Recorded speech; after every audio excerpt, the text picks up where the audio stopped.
Hello and welcome to this video. I will show with you step by step how to open BBVA Spain account online.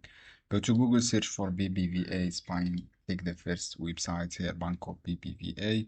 You will see this page, click become a customer. You will redirect it to this page. This is open online account, no fee or conditions. Click get BBVA and then you will see this page.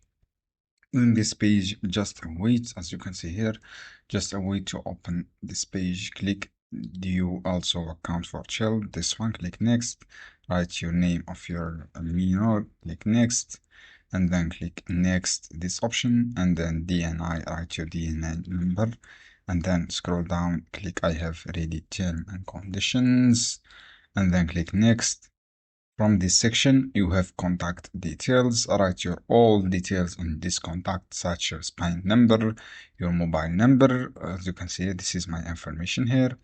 And then after write your all information, click on next, click next, this option, and then write your mobile number, as I say, and then click next, as you can see here. After that, complete your steps. This is how you can do. I hope this guide helpful for you. See you.